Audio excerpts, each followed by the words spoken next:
Salut à tous, c'est un géant du service informatique. On dit encore service informatique d'ailleurs. On dit entreprise de services numériques. Entreprise de services numériques. Sopra Steria, mais d'ailleurs dans l'histoire, parce que là, tiens, faisons un peu d'histoire. Les années 60, la France est à ce moment-là leader. Et on a 4 grands, c'est ça, qui deviendront Capgemini, Sopra Steria. Tout à fait. J'ai des doutes sur les deux autres. Atos, il doit y avoir Atos dans un coin. On a fêté nos 50 ans là, il y a Ouais, 5 voilà, ans. c'est ça. Ouais. Donc leader de la tech, groupe indépendant, européen, ce qui le rend assez singulier finalement. Exactement, 5 milliards d'euros de Plus de 5 milliards d'euros de chiffre d'affaires, 55 000 collaborateurs aujourd'hui. Eh mais alors je me disais d'ailleurs, il m'en manque un, mais en fait c'est qu'il y a eu fusion des deux, en fait, Sopra et Steria. Oui, tout à fait. Voilà, fusion qui a été 2016, faite. Voilà, fusion. Bon, et donc on est sur un acteur important, acteur aujourd'hui mobilisé autour de la facture électronique. Tout à fait. C'est-à-dire que... Quoi ? La réforme sur la facturation électronique qui sera mise en œuvre en juillet prochain. Ouais, mais il y a une forme d'accélération là, c'est ça Oui, il y a une accélération très forte. Alors, ça existe déjà sur la partie secteur public, donc toute la facturation du secteur public. Ouais. D'ailleurs, Sopra Steria, on a été largement impliqué parce qu'on a contribué assez significativement à la construction de Chorus Pro, donc qui gère la facturation publique. Et puis ça s'accélère parce que l'échéance arrive, 1er juillet 2024, ça s'impose à toutes les entreprises. D'ailleurs, le calendrier qui est présenté avec un déploiement progressif entre juillet 2024 et 2026 en fonction de la taille des entreprises est assez trompeur parce que dès juillet 2024, toutes les entreprises, les grandes comme les plus petites, vont devoir être en capacité de recevoir des factures électroniques. Enfin, Philippe, alors mais je t'ai pas présenté, Philippe Oui, Marquez, donc bien sûr. Comment ça vont être ? Mais non, vont pas. Enfin, seules les grandes vont être en capacité. Ouais, les justement, petites. c'est pour ça que je dis que c'est trompeur parce que l'agenda qui est présenté parle de l'émission des factures électroniques. Ouais. Tous les gros, Ouais. les grandes entreprises vont être obligées d'émettre des D'émettre factures des électroniques au 1er juillet. Par contre, la petite entreprise qui reçoit des factures électroniques de ces gros, elle les reçoit de manière électronique et donc il faut bien qu'elle se mette en capacité de les recevoir. Soit à travers un portail public qui lui permettra de le faire, soit à travers des opérateurs avec qui elle va contractualiser Oui, t'as raison, c'est trop. pour cela. Ouais, t'as raison, c'est trompeur. Mais là, il y a une accélération, c'est-à-dire que, on va dire que il y a 18 mois, c'était un sujet qui semblait très lointain pour beaucoup d'entreprises. Tout à fait. Donc c'était, je vais même dire, pas du tout une priorité l'année dernière. Exactement. C'est devenu une urgence absolue aujourd'hui. Voilà, D'ailleurs, on voit beaucoup de publications d'appels d'offres pour identifier les partenaires avec qui s'associer pour se préparer à la réforme. Partenaires qui sont d'ailleurs pas encore véritablement stabilisés. Enfin ça, on va pas parler de ça, c'est pas notre sujet, mais dans l'ensemble du calendrier mis en place par l'État, on se dit qu'il aurait pu quand même peut-être un tout petit peu plus tôt au moins valider ceux qui vont être, alors ce qu'on appelle les plateformes partenaires de dématérialisation. On ne va pas rentrer dans la technique, mais ce seront quand même des acteurs importants du système. Et aujourd'hui, même si on peut se douter que les grandes marques seront évidemment PDP, il y a un certain nombre d'entreprises qui voudraient l'être, dont on ne sait pas si elles le seront ou pas. Et donc c'est quand même un petit peu compliqué dans le calendrier. Voilà, je dis ça oui, comme mais ça. Sans rentrer dans un niveau de détail trop important, ce qu'il faut bien comprendre, c'est qu'une facture électronique, c'est un format particulier. Ouais. C'est pas un PDF par mail. Et donc, pour fabriquer cette facture, il y a des logiciels, des partenaires. Et donc, c'est soit des fintechs, soit des éditeurs de logiciels bien connus du marché, ou des plateformes qui les fabriquent. Voilà. Mais l'important, c'est... Oui, mais on voudrait être sûr qu'elle soit agréée. Voilà, c'est le seul truc. Et à ce stade, on ne le sait pas encore. Oui, tout à fait. Mais ce qui m'intéresse beaucoup, alors Philippe, tu travailles particulièrement sur le secteur bancaire. Oui, tout à fait. Moi, je suis consultant chez Sopra Steria Next, la marque conseil de Sopra Steria, et principalement sur le vertical des services financiers. Donc, j'accompagne plutôt les acteurs bancaires dans la préparation et la mise en œuvre de cette réforme. Ouais. Et là, il y a deux choses. La première, c'est que faut pas croire que cette réforme, justement, c'est une simple digitalisation, simple, etc. et tout. Je crois que c'est un bouleversement profond et des fonctionnements internes et des relations clients-fournisseurs. Tu es d'accord avec ça ? Oui, bien sûr. Vous avez 4 millions d'entreprises en France. La très grande majorité, plus de 95%, sont des petites entreprises qui ne sont pas, pour la plupart, digitalisées. Et donc, évidemment, il faut les accompagner à cela. C'est un vrai levier de performance pour elles, pour consacrer moins de temps aux tâches administratives. D'ailleurs, c'est une intention de la réforme, consacrer moins de temps aux tâches administratives pour s'en consacrer davantage au développement de leur activité, leur performance et leur compétitivité. Ouais.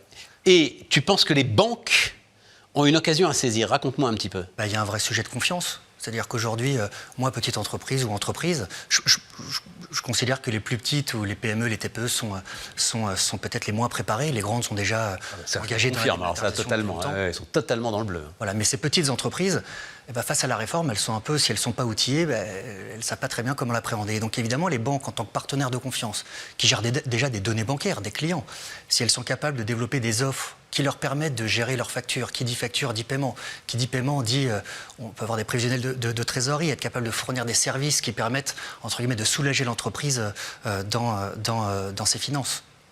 Je vous donne un exemple moi, qui m'a semblé assez parlant. L'affacturage est aujourd'hui la première source de financement à court terme pour les entreprises. C'est des chiffres que j'ai repris là sur le site de l'ASF. Il n'y a que 33 000 entreprises en France qui en bénéficient. Voilà. Pourtant, ça pourrait soulager dans des périodes un peu de creux, ou en tout cas quand on a un prévisionnel de trésorerie qui est peut-être fragile, ça permettrait de les soulager et de mieux anticiper les temps durs, on va dire. L'affacturage, ça veut dire que tu cèdes ta facture, effectivement à une banque, mais pas forcément à une banque ou à un affactureur. Simplement, en lui cédant ta facture, tu lui payes aussi une petite commission. Donc c'est sans doute pour ça aussi qu'il y a beaucoup de petites entreprises avec des marges qui sont déjà tendues, qui n'ont pas envie de... Je ne dis surtout pas que c'est une solution à tous les problèmes. Ah oui, d'accord. Ouais, voilà, en revanche, ça peut être une solution pour... Mais quel lien avec la facture électronique? Parce que je crois justement que la facture électronique va rendre un peu plus compliqué les systèmes d'affacturage. Ils doivent s'adapter à cette réforme. Ouais, c'est ça. Pas plus compliqué, mais en tout cas, ils doivent faire évoluer leurs offres et la manière dont ces factures vont transiter entre les clients et leurs fournisseurs. Mais quel lien avec la facture? C'est-à-dire que si je suis capable de prévoir, de savoir que à l'usage, ce fournisseur-là ou ce client-là me paye peut-être plus tardivement, que je sais anticiper mon flux de trésorerie, et peut-être que je vais avoir besoin d'un financement plus rapide pour pouvoir encaisser la période qui s'annonce. Et ça, c'est des informations que va donner en fait la facture électronique. Enfin, petit à petit, oui, l'installation de systèmes électroniques vont amener ces informations. Les logiciels, pour faire simple, du client et ceux du fournisseur, vont faire transiter des données. Et dans ces données, il y a des informations sur le statut de la facture. C'est-à-dire que je sais si ma facture a été bien reçue, si elle a été validée, si elle a été payée. Et donc, avoir cette information, évidemment, c'est important. On aime bien dire que vendre, c'est bien, mais encaisser, c'est encore mieux. Oui. Et ça, alors, c'est le grand sujet des délais de paiement. Et c'est vrai que le processus, c'est procure to pay. Et c'est vrai que les factures peuvent errer dans le processus PDP, notamment sur les très grandes entreprises, qui elles-mêmes, d'ailleurs, il ne faut pas croire, enfin, je ne sais pas, je crois qu'on a à peu près la même expérience, il ne faut pas croire qu'elles cherchent à faire en sorte de payer en retard. Non. Jamais, ou alors, mais vraiment très très très rarement. D'abord parce que la répression des fraudes veille, et puis ensuite parce que les fournisseurs sont précieux. Donc elles ne cherchent pas à payer en retard. Simplement, effectivement, les process sont complexes. Là, on aura une sorte de Waze qui nous dira où est la facture dans le processus. Oui, c'est un peu ça le sujet. Tout à fait. Et donc là, la banque a un vrai rôle de conseil envers ses clients. Mais conseil, où est-ce que tu la mets? Puisque, alors, il faut faire un petit... Entre... tu me disais le logiciel qui va permettre de dématérialiser la facture, le partenaire de dématérialisation ou juste l'opérateur de dématérialisation, le portail de l'État. Où est-ce qu'elle se met, la banque? Alors, il y a plusieurs enjeux pour les banques. Il y a évidemment un enjeu de rétention des clients qu'ils ont. Il y a un enjeu à ne pas perdre des flux qui sont stratégiques pour eux, typiquement les flux de paiement, qui sont importants. Et donc aujourd'hui, on voit sur le marché différents acteurs qui se positionnent pour développer des offres à destination de ces clients, profitant de la réforme pour proposer des services apporteurs de valeur pour les clients entreprises. Bon, il y a différentes stratégies. On voit des banques qui s'associent à des fintechs pour répondre à un enjeu de vitesse important sur le marché d'offres. Il y a des banques qui décident de fabriquer elles-mêmes ces produits-là et de les proposer. D'autres qui décident de monter des partenariats et de se faire intermédiaire par d'autres acteurs et pousser des services de paiement, par exemple, ou autres services bancaires à travers ces partenaires. Par contre, elles sont toutes engagées dans un mouvement qui vise à développer des offres à destination de cette clientèle profitant de la réforme. Intéressant. J'avais pas perçu ce mouvement. Donc ça veut dire que je vais me permettre de te dire un truc, c'est si vous êtes chef d'entreprise et si, un peu comme moi, vous n'aviez pas perçu ce mouvement, ça veut dire qu'il faut peut-être aller un petit peu secouer la banque ou un petit peu lui dire, dites donc, qu'est-ce que vous faites? Est-ce que vous ne pouvez pas m'accompagner là-dessus? Enfin, on peut être un petit peu proactif vis-à-vis de son partenaire bancaire Bien sûr. En lui disant, visiblement, le marché est en train de bouger et vous ne bougez pas. Dire que je vous y encourage.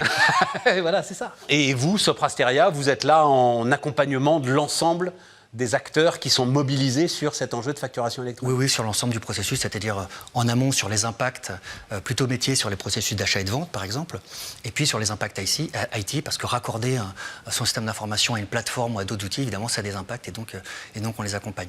Je peux aussi élargir à l'Europe, parce que c'est une réforme qui va vraisemblablement s'étendre à toute l'Europe à l'horizon 2028. Tout à fait. On parle là des données des entreprises sur l'ensemble de l'Union, et donc évidemment, accompagner les entreprises européennes dans cette réforme, c'est un engagement, en tout cas Sopra Steria est engagé, et puis les banques ont peut-être aussi un rôle à jouer à ce niveau-là. Ouais, et d'ailleurs on termine, c'est la motivation première de l'ensemble de cette opération, avec un enjeu de finances publiques. L'idée c'est d'essayer de limiter la fraude à la TVA. Et donc il y a quelques milliards à récupérer, c'est l'expérience la plus intéressante a été menée en Italie assez récemment. Tout à fait. Et il y a sans doute quelques milliards à récupérer là pour... Exactement, le retour d'expérience en Italie pour l'État et pour les finances démontre. publiques. Absolument.